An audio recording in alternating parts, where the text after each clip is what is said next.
Nous étant quelque peu appesantis sur le symbolisme des pyramides, il nous faut maintenant revenir à celui qui acheva sa vie près d'elles, non sans de très précises raisons.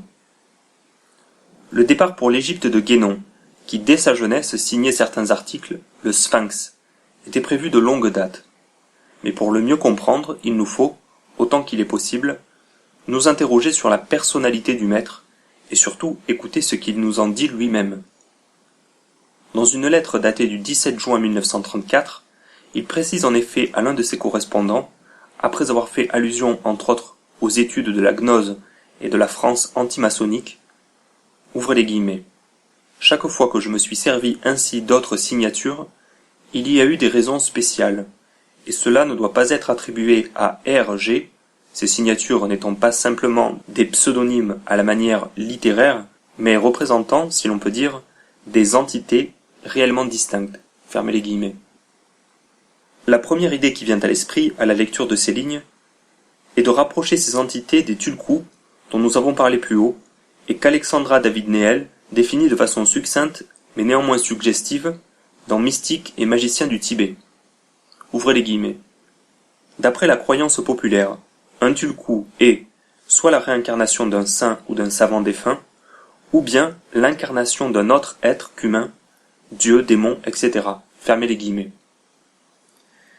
Il est évident que cette réincarnation, entre guillemets, ne doit pas s'entendre littéralement comme le retour d'un être dans une forme corporelle nouvelle.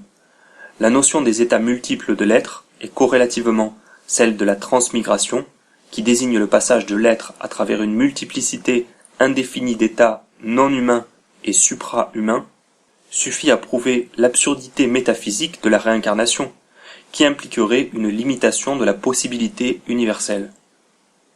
Le cas des tulkus est en fait une spécification de la métempsychose des Grecs, c'est-à-dire la transmission d'un être à un autre, après la désagrégation du composé humain, d'éléments psychiques plus ou moins importants et ayant conservé une plus ou moins grande cohésion, ce qui n'a pas plus de rapport avec la réincarnation que l'hérédité psychique la plus ordinaire par exemple.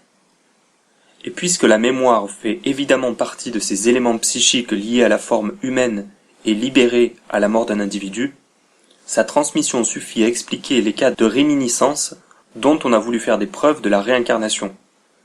Voir notamment René Guénon, L'erreur spirit, deuxième partie chapitre 6 sur la réincarnation. Cela dit, la présence de plusieurs entités ne constitue pas une difficulté, car Alexandra David-Néel précise qu'un même défunt peut se multiplier, ouvrez les guillemets, post-mortem, en plusieurs tulkus reconnus officiellement, qui existent simultanément. D'autre part, certains lamas passent pour être à la fois le tulku de plusieurs personnalités, fermez les guillemets. Rappelons qu'en dehors bien sûr du cas d'agrégat psychique inférieur utilisé par la contre-initiation, il existe deux sortes de tulkus, d'une dignité différente.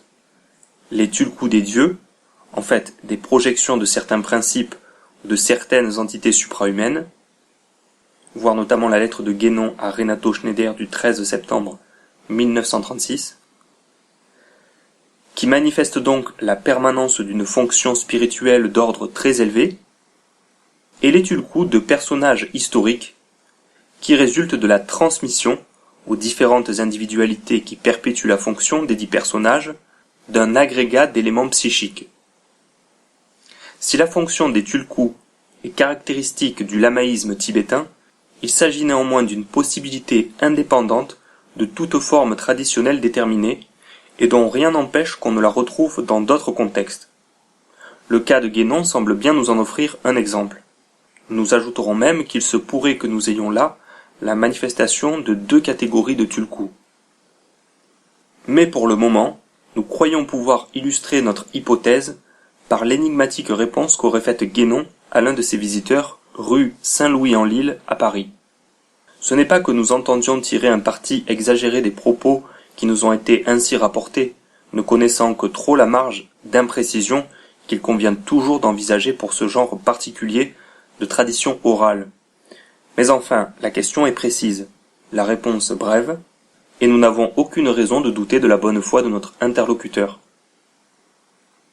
Le petit appartement de Guénon s'ornait jusqu'en 1924 d'un tableau représentant les funérailles d'un brahmane. Or, à un visiteur qui lui demandait de qui il s'agissait, Guénon aurait répondu que c'était lui. On devra avouer, puisque toute connotation réincarnationniste est trop évidemment exclue, que cela s'accorde parfaitement avec notre hypothèse, et l'on concevra sans doute que nous n'attachions guère d'intérêt, dans ces conditions, à la recherche du ou des hindous inconnus qui auraient informé, entre guillemets, Guénon.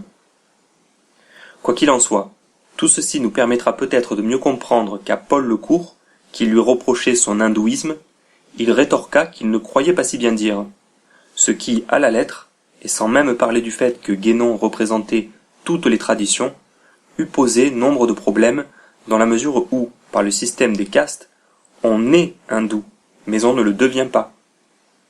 Maintenant, s'il apparaît que certaines entités avaient une fonction qualifiée par Guénon de plus ou moins extérieure, celle de Palingénius, par exemple, étant, semble-t-il, indissolublement liée à la reviviscence gnostique, et n'ayant sans doute plus de rôle à jouer après son échec, entre parenthèses, elle appartiendrait alors à ceux de nous qui sont morts depuis bien longtemps, entre guillemets, fermez la parenthèse.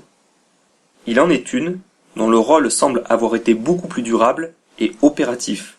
Et c'est en pensant à cette entité que nous faisions allusion tout à l'heure à la possibilité qu'il y eut, dans le cas de Guénon, intervention d'un tulku, ne se résumant pas seulement à l'agrégat psychique de quelque individualité disparue, mais manifestant une fonction spirituelle, dont nous verrons d'ailleurs plus loin qu'elle était collective. Cette entité, c'est le Sphinx. La première manifestation littéraire entre guillemets du Sphinx date du 18 septembre 1913, lorsqu'il publia dans la France antimaçonnique, ouvrez les guillemets, à propos des supérieurs inconnus et de l'astral, fermez les guillemets, article qui fut le point de départ de la polémique avec la Revue internationale des sociétés secrètes. Toutefois, auparavant, la même plume avait rédigé, ouvrez les guillemets, le régime écossais rectifié et la stricte observance et les supérieurs inconnus, fermez les guillemets. On pourrait résumer ainsi la polémique. Certains collaborateurs de la Revue internationale des sociétés secrètes, sous couvert d'un antimaçonnisme entre guillemets catholique, s'employaient, à l'aide de la méthode historique universitaire, à nier l'existence des véritables supérieurs inconnus, dont la notion, encore vivante au XVIIIe siècle, se rattachait finalement à l'idée d'un centre spirituel inspirant invisiblement la maçonnerie. D'autre part, et n'en étant pas à une contradiction près, ces mêmes collaborateurs suggéraient, cette fois grâce aux conceptions occultistes et théosophistes, dont il était parfois difficile de savoir dans quelle mesure ils ne les adoptaient pas, que ces supérieurs inconnus devaient en fait être compris comme, entre guillemets, des entités astrales, qui, il faut le préciser, n'avaient rien de commun avec les tulkus. Là encore, on niait l'ésotérisme véritable, tout en introduisant d'une manière détournée, mais qui, pour manquer de franchise, n'en était pas moins efficace, des conceptions néo-spiritualistes. Le Sphinx, quant à lui, répondait en illustrant son propos de textes d'antimaçons sérieux et sans arrière-pensée, dont il se servait d'une façon quelque peu tantrique. Son objectif était essentiellement de faire comprendre aux catholiques les plus ouverts que ce qu'il stigmatisait à juste titre dans la franc-maçonnerie, loin d'être imputable à sa nature même, était le fait d'une dégénérescence née de ces mêmes germes que l'on voyait se développer alors dans l'Église, sous la forme, en particulier, du modernisme combattu par saint Pie X. Mais les renseignements les plus précieux sur le Sphinx nous sont fournis par l'article paru dans la France antimaçonnique du 29 janvier 1914 et intitulé « L'énigme ». À Charles Nicouillot, qui considérant que, ouvrez les guillemets, le Sphinx est un animal fabuleux qui tient à la fois de l'homme, de l'aigle, du taureau et du lion, fermez les guillemets, refusait de répondre avant de savoir auquel de ces quatre termes il avait affaire, on répliquait, ouvrez les guillemets, le Sphinx n'est pas tout à fait ce que pense monsieur Nicouillot. Ce prétendu animal fabuleux est en réalité un symbole, et au lieu de tenir simplement des quatre composants énumérés ci-dessus, il en est la synthèse. Ces éléments ne se dissocient pas à volonté, et si l'un quelconque d'entre eux venait à être isolé des autres, ce ne serait plus au sphinx, évidemment, que l'on aurait affaire. Il faut donc bien se résigner à accepter la complexité de ce composé, si gênante qu'elle puisse être. Toute plaisanterie à part, il est fâcheux lorsqu'on veut pénétrer la nature des mystérieux supérieurs inconnus, de paraître ignorer, tout autant qu'un simple occultiste, la théorie de la multiplicité des états de l'être et de leur simultanéité, non seulement dans le sphinx, mais même, plus simplement, dans le composé humain. Fermez les guillemets. N'était-ce pas là indiqué de façon voilée que les composants évoqués, représentant peut-être autant de traditions, étaient destinés non pas à se dissocier, mais à se résorber dans leur centre commun primordial, symbolisé par le sphinx. Car il semble bien que cette entité ait subsisté plus longtemps que les autres, et qu'elle se manifesta encore, alors même que l'individualité René Guénon paraissait se réduire à une existence de pure forme, ou de simple convenance littéraire. Entre autres raisons suggérant la pérennité de cette fonction, nous trouvons cette réponse à des contradicteurs formulés dans le Voile d'Isis de novembre 1932. Ouvrez les guillemets. Puisqu'il se trouve que nos livres sont signés René Guénon, la plus élémentaire correction exige que, quand on en parle, on reproduise ce nom tel quel, ne serait-ce que pour éviter toute confusion, et bien entendu, s'ils étaient signés Aboul Aoul, entre parenthèses, dut le franc-maçon Fomalo en frémir d'épouvante dans sa tombe, fermez la parenthèse, ce serait exactement la même chose, fermez les guillemets.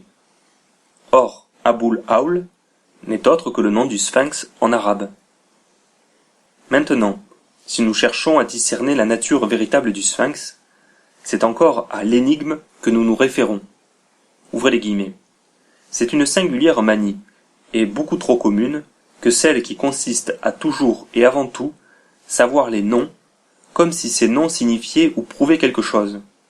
Nous nous soucions fort peu de savoir même si les supérieurs inconnus ont des noms à proprement parler, autres du moins que ceux, purement conventionnels, qu'il leur plaît de prendre parfois pour jouer un rôle déterminé. Les individualités ici revêtent un caractère essentiellement symbolique, elles ne sont rien par elles-mêmes, en dehors de ce qu'elles représentent, et cela à tel point qu'elles n'ont pas même une physionomie qui leur appartienne en propre. Ainsi il existe dans l'Inde toute une catégorie d'hommes assez étranges, qui portent à la main, comme signe de reconnaissance, une longue corne d'antilope, et qui, en outre, présentent cette particularité qu'ils ont tous exactement les mêmes traits. Personne ne connaît le nom de ces hommes, et personne ne songe à se les demander, parce que tout le monde sait fort bien qu'ils sont affranchis des limitations extérieures du nom et de la forme. Ces deux éléments constitutifs de l'individualité vulgaire. Le type qui leur est commun se retrouve figuré dans les sculptures des plus anciens monuments de l'Inde. Et chose peut-être plus curieuse encore, nous avons reconnu ce même type jusqu'en Europe, chez d'autres hommes qui étaient, sinon précisément des supérieurs inconnus, du moins des agents assez importants d'un pouvoir occulte, exerçant son action bien au-delà des arrière-loges de la maçonnerie universelle. Maintenant, si M. Bord tient, à défaut d'autre chose, à ce que nous lui citions au moins un nom de convention, nous lui rappellerons le fameux comte de Saint-Germain, dont il n'a sans doute pas été sans entendre parler quelquefois. Il se peut fort bien, d'après ce que nous venons de dire, que ce nom du comte de Saint-Germain n'ait pas servi qu'à un seul personnage, bien qu'on lui ait toujours connu la même figure. Cela aiderait peut-être à expliquer quelques particularités de son histoire. Il se peut également que la même entité, entre guillemets, tout en ayant abandonné ce nom d'emprunt lorsqu'il n'eut plus de raison d'être, continue, même de nos jours, à jouer un rôle plus ou moins caché, et cela, bien entendu, sans avoir eu besoin de se réincarner, comme le prétendent certains théosophes. Pour se maintenir ainsi à travers le temps, il lui aura suffi, dans l'intervalle de ses missions, de, entre guillemets, se remettre aux pieds de l'Éternel, suivant l'expression d'un de ces agents du pouvoir occulte auquel nous faisions allusion tout à l'heure, ou, entre guillemets, sous l'œil du pôle, comme disent, exactement dans le même sens, les initiés musulmans.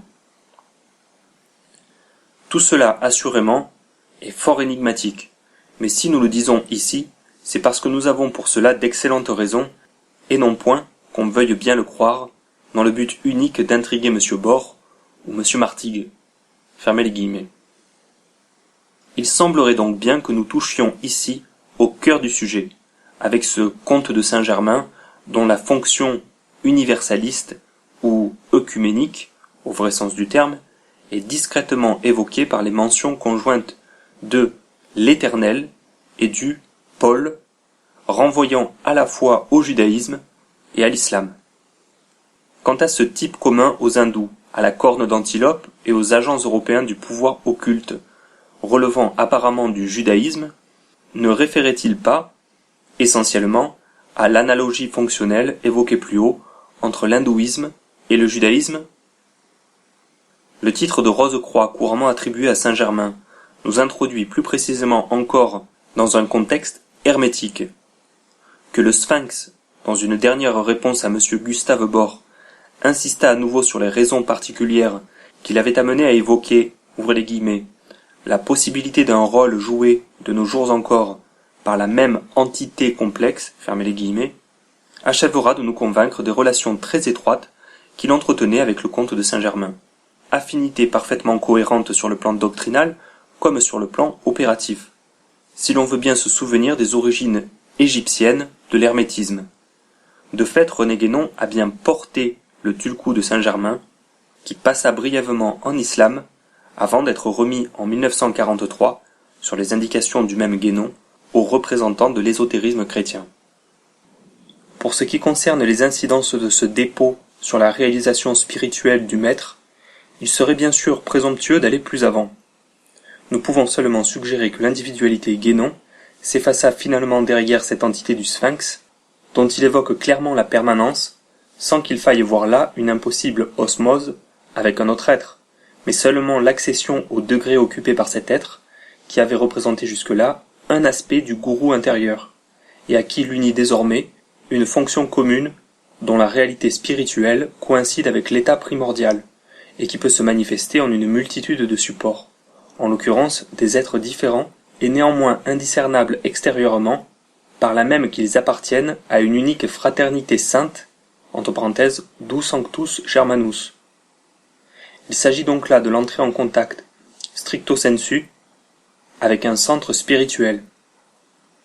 Nul n'ignore, disions-nous, que le degré de Rose-Croix fut communément attribué au comte de Saint-Germain, entre parenthèses, qui doit se lire comes, c'est-à-dire compagnon, même si, en toute hypothèse, cette identification pouvait ne conserver que le tulku, l'entité dont il était le support, et non point lui-même. Si l'on admet d'autre part que l'entité collective désignée au XVIIIe siècle par le hiéronyme de comte de Saint-Germain fut connue dans un passé plus lointain sous celui de Christian Rosenkreutz, le fondateur légendaire du courant rosicrucien, né au XIVe siècle, on se persuadera mieux encore de cette fonction très hermétique du comte que nous mentionnions également à l'instant. Son retour, entre guillemets, était d'ailleurs prévu par certaines traditions pour la fin du cycle, et c'est bien pourquoi les théosophistes, toujours prompts à singer les données traditionnelles dont ils pouvaient avoir connaissance, suscitèrent, nous l'avons vu, un maître R, qui se faisait passer pour Saint-Germain, et qui, aussi étrange que cela puisse paraître, n'était autre que Basil Zaharoff, le célèbre marchand d'armes et agent important de l'Intelligence Service. Dans ce registre des remanifestations parodiques, ou à tout le moins ambivalentes, il nous faut évoquer ici un épisode singulier dans lequel Guénon joua un rôle déterminant. Au début de 1908, quelques membres de l'ordre martiniste, entre parenthèses, dont les prétentions à se rattacher à Martinez de Pasquali ou encore à Louis-Claude de Saint-Martin étaient dépourvues de tout fondement, fermez la parenthèse, reçurent des communications par écriture directe lors de réunions qui se tenaient dans un hôtel, au 17 rue des Canettes, près de Saint-Sulpice. Ouvrez les guillemets.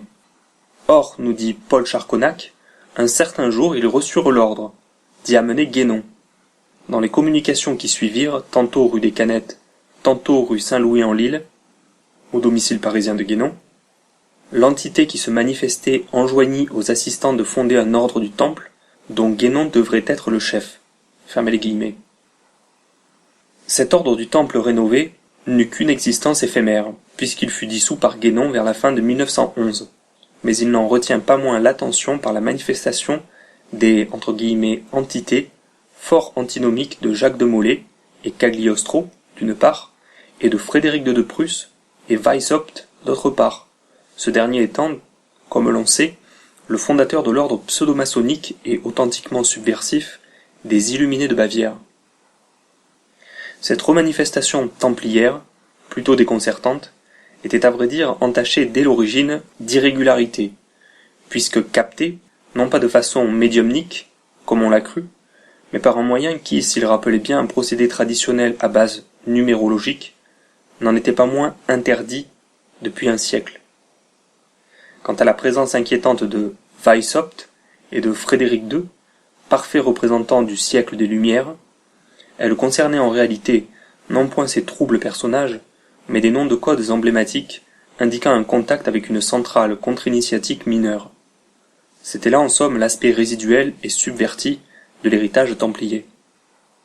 Le cas de Jacques de Molay et, à un degré moindre, de Cagliostro était à tous égards différent, d'abord parce que leur qualité, corrélative bien sûr d'un tout autre statut posthume, permettait cette fois d'envisager un lien effectif avec ces personnages, et ensuite parce que c'est l'arrivée de Guénon qui avait attiré leur présence, entre guillemets, compensatrice. Affinité peut être renforcée par le fait que Cagliostro avait porté lui aussi temporairement le tulku du comte de Saint-Germain. Quoi qu'il en soit, et eu égard au contexte déjà évoqué, cette reviviscence templière ne pouvait être à terme que fort dangereuse, et c'est pourquoi il y fut mis rapidement un terme, Guénon faisant en sorte qu'elle ne laissât aucun entre guillemets résidu utilisable par la contre-initiation. Toujours dans le domaine des reviviscences avortées, mais auxquelles la seule présence de Guénon avait sans nul doute offert une ultime possibilité, nous mentionnerons le cas tout aussi pittoresque, en l'apparence, de l'église gnostique. La gnose ecclésiale avait été restaurée dès 1889 à l'occasion, là encore, d'une séance d'allure spirite tenue dans un petit hôtel particulier de la rue Brémontier à Paris, appartenant à Lady Caithness, duchesse de Pommard, très introduite dans les milieux néo-spiritualistes. À cette séance assistait Jules Douanel, maçon et archiviste du Loiret, qui termina sa carrière à Carcassonne. L'entité de Gulabert de Castres, entre parenthèses, célèbre évêque cathare du diocèse de Toulouse de 1208 à 1237, fermez la parenthèse, se manifesta et lui ordonna de restaurer la gnose, le faisant patriarche sous le nom de Valentin II. Douanel constitua donc une église, en recrutant parmi les milieux occultistes, et consacra des évêques selon un rituel d'origine mystérieuse. Cependant, le patriarche, soudain pris d'inquiétude, abjura bientôt gnose et maçonnerie devant l'évêque d'Orléans, et son repentir lui commandant de ne pas s'arrêter en si bon chemin, écrivit sous le pseudonyme de Jean Kotzka un ébouriffant Lucifer démasqué, que n'eût pas désavoué Léo Taxil.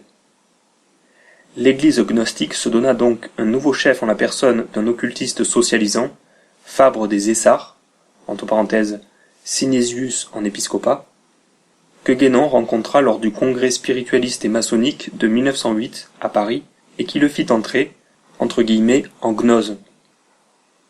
Mais Douanel, qui manifestait une fâcheuse instabilité mentale, fit retour dans le giron gnostique comme simple fidèle, puis se réconcilia de nouveau avec Rome, et l'on ne sait trop s'il mourut gnostique ou catholique.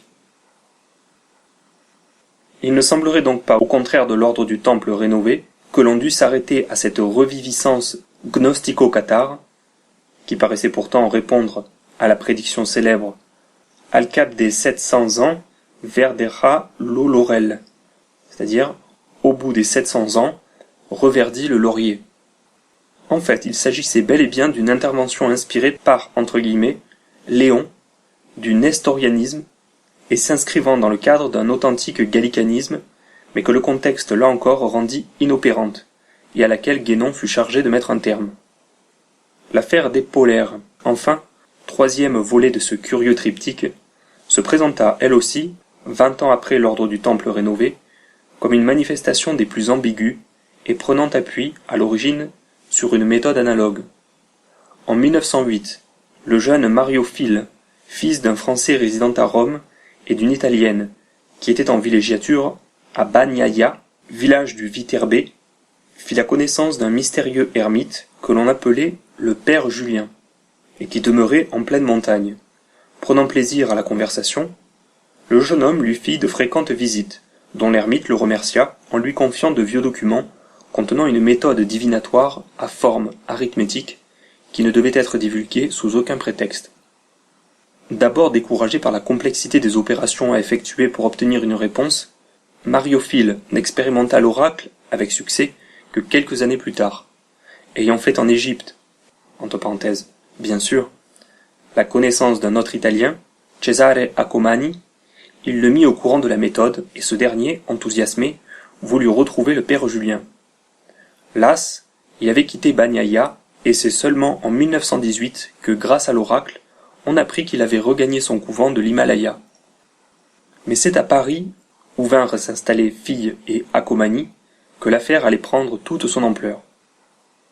Fernand d'Ivoire, directeur de l'Intransigeant, et qui devait publier un livre intitulé « Pourquoi je crois à l'occultisme », organisa des séances d'expérimentation auxquelles assistèrent Maurice Magre, Jean Marquès Rivière, Jeanne Canudo, Vivian Postel-Dumas, Jean d'Orsène et René Guénon. Mariophile s'effaçait de plus en plus au profit de Cesare Accomani, qui avait écrit sous le pseudonyme de Zambotiva un livre paru en décembre 1929 et intitulé Asia Mysteriosa, l'oracle de force astrale comme moyen de communication avec les petites lumières d'Orient. Il était préfacé par Fernand d'Ivoire et accompagné d'études de Maurice Magre et de Jean Marquès Rivière. Guénon, à qui l'on avait demandé une préface, l'avait finalement retiré après avoir constaté l'absurdité de certains oracles. Mais en dépit du jugement qu'il avait porté, on utilisait son nom pour recruter les membres d'un groupe des polaires, et il dut mettre les choses au point, ouvrez les guillemets. En fait, nous avons quelque peu suivi les manifestations de la méthode divinatoire dite oracle de force astrale, en un temps où il n'était nullement question de fonder un groupement basé sur les enseignements obtenus par ce moyen. Comme il y avait là des choses qui semblaient assez énigmatiques, nous avons tâché de les éclaircir en posant certaines questions d'ordre doctrinal, mais nous n'avons reçu que des réponses vagues et échappatoires, jusqu'au jour où une nouvelle question a enfin amené, au bout d'un temps d'ailleurs fort long en dépit de notre insistance, une absurdité caractérisée. Nous étions dès lors fixés sur la valeur initiatique des hypothétiques inspirateurs, seul point intéressant pour nous dans toute cette histoire. Nous regrettons que quelques-unes des idées traditionnelles que nous avons exposées dans Le Roi du Monde soient mêlées à cette affaire, mais nous n'y pouvons rien. Quant à la méthode elle-même, on pourra facilement se rendre compte qu'il n'y a là rien d'autre qu'un exemple de ce que peuvent devenir des fragments d'une connaissance réelle et sérieuse entre les mains de gens qui se sont emparés sans y rien comprendre. Fermez les guillemets. On retiendra de ce curieux épisode que Guénon ne rejetait pas, en principe, l'hypothèse d'une manifestation de l'Agartha en une époque justement où les liens de celle-ci avec la France étaient devenus très étroits. Si la fin de l'histoire des polaires attesta que les messages transmis par l'oracle émanaient bien plutôt de la contre-Agartha, les commentaires de Guénon n'ont pour autant rien perdu de leur intérêt, et nous incitent à nous attarder quelques instants encore sur cette affaire. Comme l'avait dit le père Julien, l'oracle de force astrale était une méthode arithmétique censée mettre en rapport avec des petites lumières, entre guillemets, elles-mêmes liées aux, entre guillemets, trois sages, que l'on ne manqua pas de rapprocher d'autres triades plus ou moins légendaires, telles que les trois vieillards qui recueillirent la parole de Brahma, les trois sages qui se prosternèrent devant le berceau de Krishna, et bien sûr, les trois rois mages. Vers 1925, l'oracle commença à prédire la venue, entre guillemets, de celui qui attend, entre parenthèses, proche parent peut-on penser de celui qui doit venir, fermez la parenthèse, un occidental, ouvrez les guillemets, qui a de grands yeux noirs et une robe blanche ornée d'une croix rouge, et qui est Rose-Croix, le chef suprême des polaires. Ils vivent dans des cavernes aménagées en crypte depuis des siècles. Asia Mysteriosa reproduit la demande adressée à l'oracle par un savant ésotériste, qui n'est manifestement autre que Guénon, ainsi que les commentaires que lui inspira la réponse, ouvrez les guillemets, DEM, Celui qui attend est-il le dernier Avatara ou le futur Manu? Réponse. Il ne peut être ni l'un ni l'autre. La petite lumière Unam vous le fera peut-être pressentir. Fermez les guillemets. Ce que Guénon commentait ainsi, ouvrez les guillemets, le dernier Avatara est la manifestation du Verbe à la fin du cycle, ou Manvantara actuel, manifestation représentée sous la figure symbolique du cheval blanc dans les Puranas et dans l'Apocalypse. On aurait pu supposer que celui qui attend désignait d'une façon énigmatique cet Avatara, ou bien, suivant une autre hypothèse également possible, le futur Manu, c'est-à-dire l'intelligence, qui doit présider au prochain cycle humain et lui donner sa loi. Cependant, quelques réponses précédentes, concernant celui qui attend, donnaient à penser qu'il s'agissait en réalité de quelque chose de beaucoup moins important, d'une manifestation non définie, ne devant jouer qu'un rôle assez secondaire.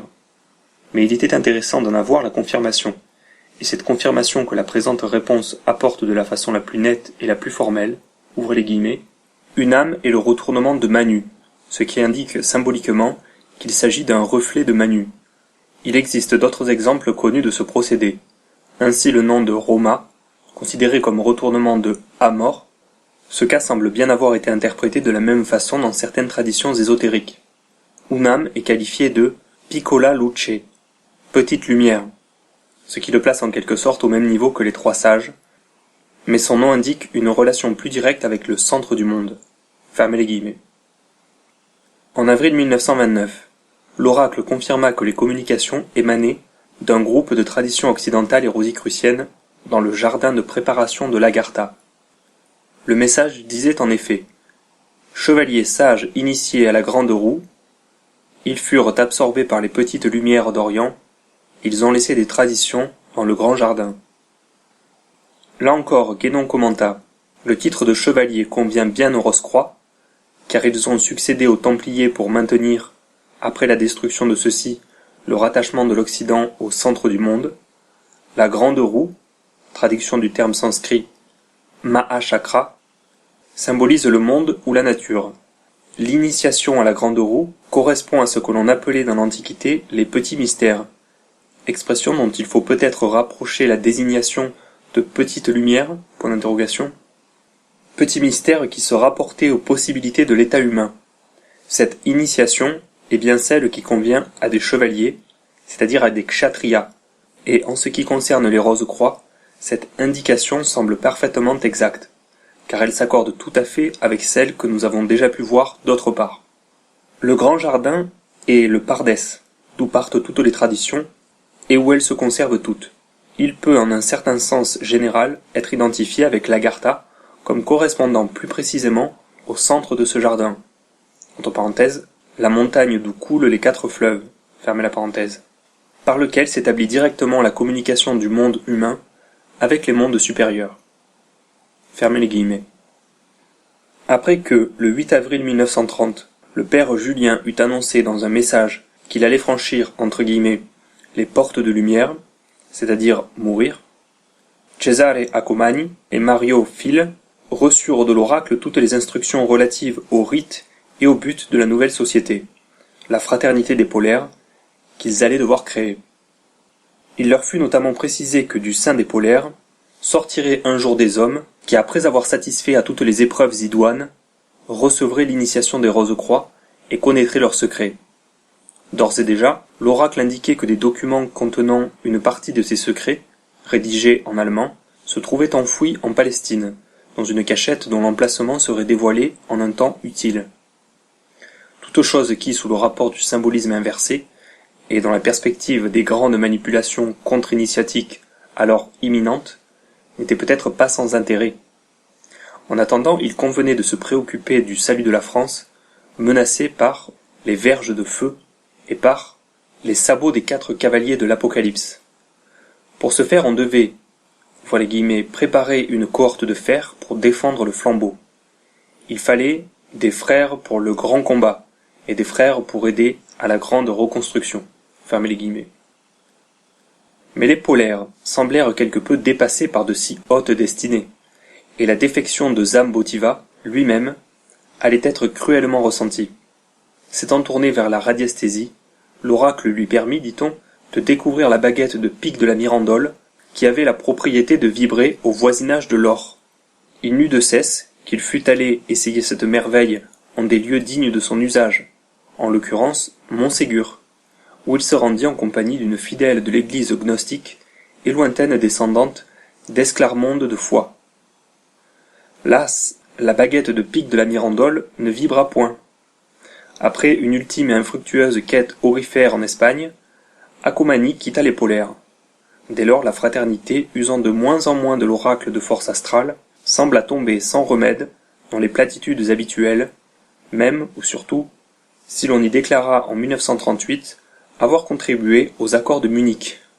De cette insigne pauvreté doctrinale, et disons-le de ce caractère grotesque, qui constitue toujours une ineffaçable signature, attestaient les 3 tables de la loi polaire, résumées par Pierre Géraud. Premièrement, lutter contre l'égoïsme, l'orgueil, l'hypocrisie. Deuxièmement, protéger les animaux. Troisièmement, observer les règles de l'hygiène. On était loin de l'Agartha.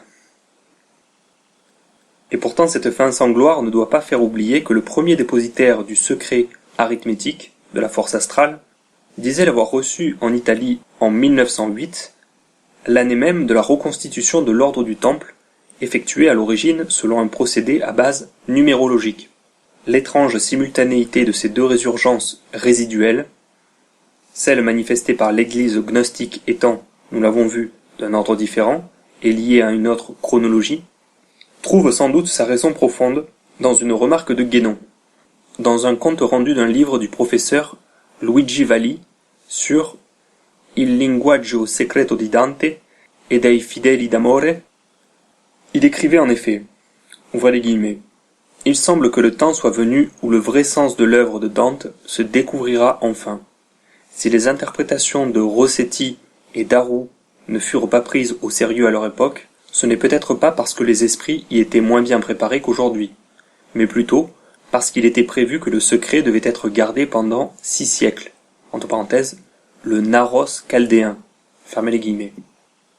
Or c'est exactement 6 siècles, après la destruction du Temple, que se manifestèrent les influences captées dans le cadre de l'ordre du Temple rénové, et c'est également 6 siècles après la publication de la Divine Comédie que l'oracle de force astrale transmit les messages signés Anselmo ou Giuliano, émanant de ces prétendues Rose-Croix que la remarque de Guénon relative à Amor et Roma identifiait implicitement aux fidèles d'amour. Ceci pour le cas, bien sûr, où l'affaire eût été authentique et non point parodique, comme son intervention allait le prouver. C'est d'ailleurs au maître et à sa fonction discriminatrice qu'il nous faut maintenant revenir. Si nous avons jusque-là beaucoup parlé des entités à qui l'individualité de Guénon servit de support, nous n'avons encore rien dit de cette dernière, qui devait pourtant, pour jouer un tel rôle, être elle-même investie d'une particulière dignité. Or il nous semble qu'un article paru dans les études traditionnelles de janvier-février 1949 et repris dans Initiation et réalisation spirituelle s'applique parfaitement à notre sujet. Il s'agit de sagesse innée et sagesse acquise, qui décrit le cas, tout à fait exceptionnel, d'un être ayant atteint un certain degré de réalisation dans un état d'existence, et qui passe dans un autre état, apportant en quelque sorte avec lui ce qu'il a acquis précédemment, et qui apparaîtra dans le nouvel état comme inné. Ouvrez les guillemets.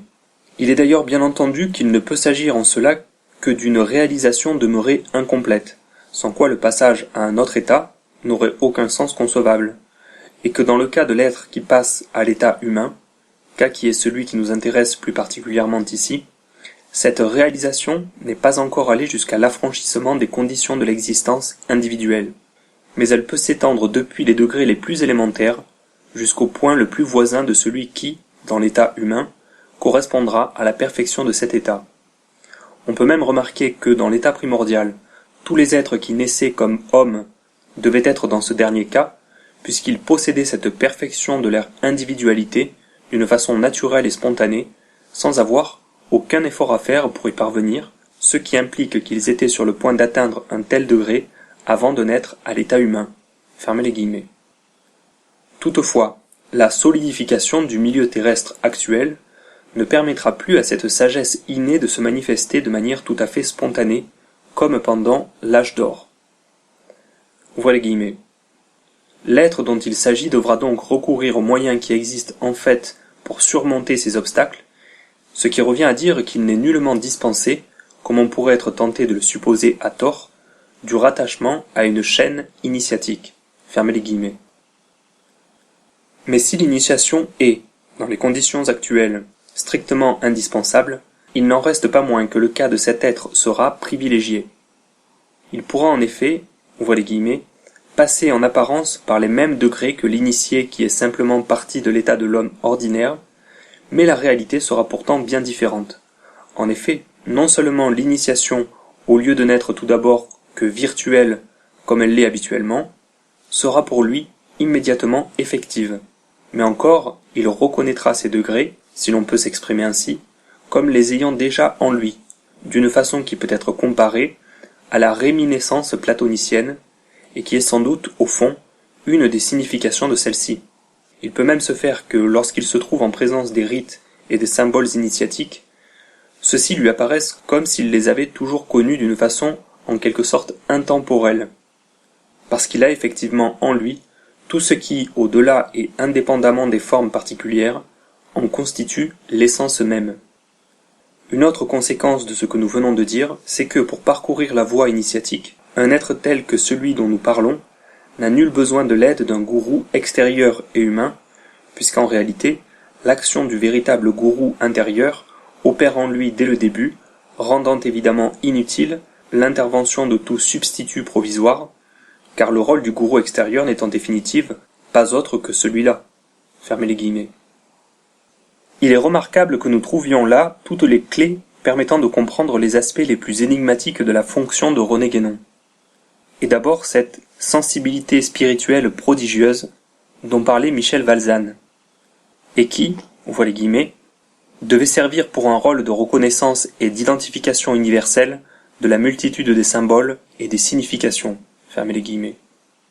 Nous ajouterons que le cas spirituel exceptionnel de Guénon lui permettait également de reconnaître immédiatement la validité initiatique d'une organisation, ce qui explique son passage dans de nombreux groupements plus ou moins occultistes et les conclusions indubitables qu'il en tira relativement à l'absence totale en leur sein d'une transmission d'influences spirituelles. C'est encore grâce à cette genèse spirituelle si particulière que, par le seul fait d'y être rattaché, il pouvait pénétrer et s'assimiler l'essence rituelle et symbolique d'une tradition. En effet, et cela montre bien que rien n'avait été laissé au hasard, ce cas exceptionnel de sagesse innée était le seul qui permit à une individualité n'ayant pas encore atteint le degré de Rose-Croix, auquel Guénon, nous l'avons dit, accéda peu avant son départ pour l'Égypte, de puiser néanmoins directement à la source intemporelle des formes et des symboles traditionnels, et d'en concevoir effectivement l'unité profonde, voilée par leur apparente diversité. Enfin, la voie VOIE de Guénon rend vaine la recherche de ses maîtres, puisque le gourou intérieur, il nous l'a dit, se manifeste directement à l'initié. Il est encore remarquable que la parution de cette étude ait coïncidé avec une période où certains, qui bien sûr lui devaient tout sur le plan intellectuel, manifestaient vis-à-vis de l'homme et de sa fonction une indépendance très occidentale, et pour comble de disgrâce, excipés pour justifier cette émancipation, de considérations doctrinales si mal fondées qu'on eût pu les croire improvisées pour la circonstance. Peut-être y eut-il de la part de Guénon un avertissement destiné à ceux qui étaient capables de comprendre. Pour ce qui concerne son accession au degré initiatique de Rose-Croix, la succession des tragédies privées qui précéda son départ pour l'Égypte nous confirme qu'il y eut là un passage fort important, surtout si nous rapprochons ceci des indications fournies dans le chapitre des Aperçus sur l'initiation, intitulé Des épreuves initiatiques, et où, après avoir précisé que lesdites épreuves n'avaient strictement rien à voir, contrairement à ce que croient trop souvent les Occidentaux, avec les épreuves de la vie, les plus extérieures, non plus qu'avec la souffrance, Guénon déclarait, ouvrez les guillemets, « Cela étant mis au point, il nous faut encore indiquer l'explication d'un fait qui pourrait paraître aux yeux de certains susceptible de donner lieu a une objection. Bien que les circonstances difficiles ou pénibles soient assurément, comme nous le disions tout à l'heure, communes à la vie de tous les hommes, il arrive assez fréquemment que ceux qui suivent une voie initiatique les voient se multiplier d'une façon inaccoutumée. Ce fait est dû tout simplement à une sorte d'hostilité inconsciente du milieu. Il semble que ce monde, nous voulons dire l'ensemble des êtres et des choses même qui constituent le domaine de l'existence individuelle, s'efforce par tous les moyens de retenir celui qui est près de lui échapper. De telles réactions n'ont en somme rien que de parfaitement normales et compréhensibles, et, si déplaisantes qu'elles puissent être, il n'y a certainement pas lieu de s'en étonner. Il s'agit donc là proprement d'obstacles suscités par des forces adverses, et non point, comme on semble parfois se l'imaginer à tort, d'épreuves voulues et imposées par les puissances qui président à l'initiation. Il est nécessaire d'en finir une fois pour toutes avec ces fables, assurément beaucoup plus proches des rêveries occultistes que des réalités initiatiques. Fermez les guillemets. Cela étant, nous allons voir que d'autres forces adverses, parfaitement conscientes celles-là, s'acharnèrent sur Guénon avec une perversité proportionnelle à l'importance de sa fonction. La façon admirable dont il s'acquitta de celle-ci lui valut d'ailleurs l'insigne privilège, partagé avec le seul Ibn Arabi, d'avoir, non pas des visions, mais des apparitions du prophète Mohammed, avec qui il lui arriva même de déjeuner. Sa génération spirituelle exceptionnelle continua bien sûr à se manifester en Égypte. Nous trouvons à cet égard un précieux renseignement dans sa correspondance avec Coomaraswamy, le 5 novembre 1936. En effet, il écrivait à ce dernier, ouvrez les guillemets, « Votre étude sur Khwaja Qadir, entre parenthèses, ici nous disons Seyyidna el-Qidr, fermez la parenthèse, est très intéressante, et les rapprochements que vous y avez signalés sont tout à fait justes au point de vue symbolique. Mais ce que je puis vous assurer, c'est qu'il y a là-dedans bien autre chose encore que de simples légendes. J'aurais beaucoup de choses à dire là-dessus, mais il est douteux que je les écrive jamais, car en fait, ce sujet est de ceux qui me touchent un peu trop directement. Fermez les guillemets.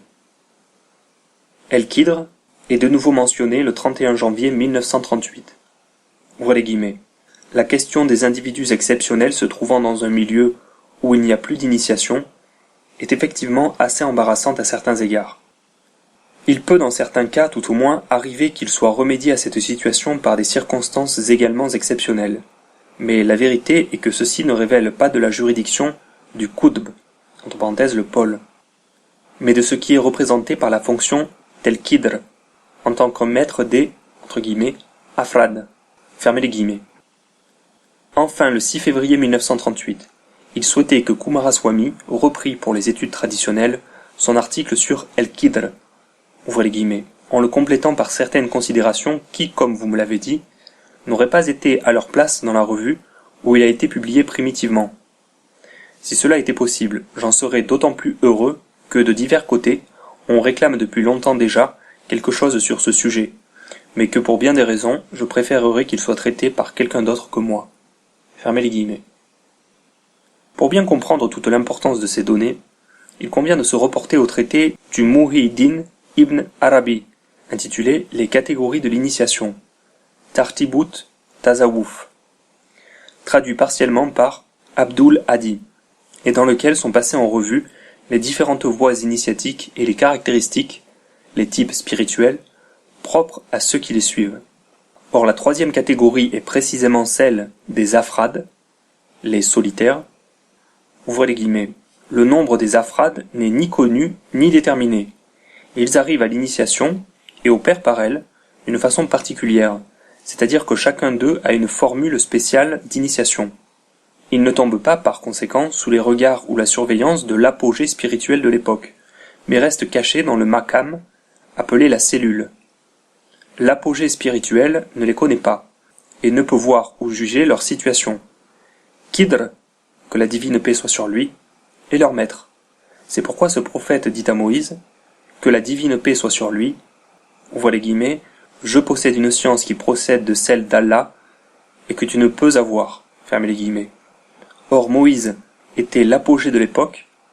La tradition que nous venons de citer montre donc que les apogées n'ont absolument aucune connaissance des conditions, circonstances et états extatiques, ou autres, des solitaires. Fermez les guillemets. Enfin, Guénon écrivait à Marcel Clavel, le 14 mars 1937, ouvrez les guillemets, El Khidr est proprement le maître des Afrades, qui sont indépendants du Qutb, et peuvent même n'être pas connus de lui. Il s'agit bien, comme vous le dites, de quelque chose de plus direct, et qui est en quelque sorte en dehors des fonctions définies et délimitées, si élevées qu'elles soient. Et c'est pourquoi le nombre des Afrades est indéterminé. On emploie quelquefois cette comparaison. Un prince, même s'il n'exerce aucune fonction, n'en est pas moins, par lui-même, supérieur à un ministre, à moins que celui-ci ne soit aussi prince lui-même, ce qui peut arriver, mais n'a rien de nécessaire.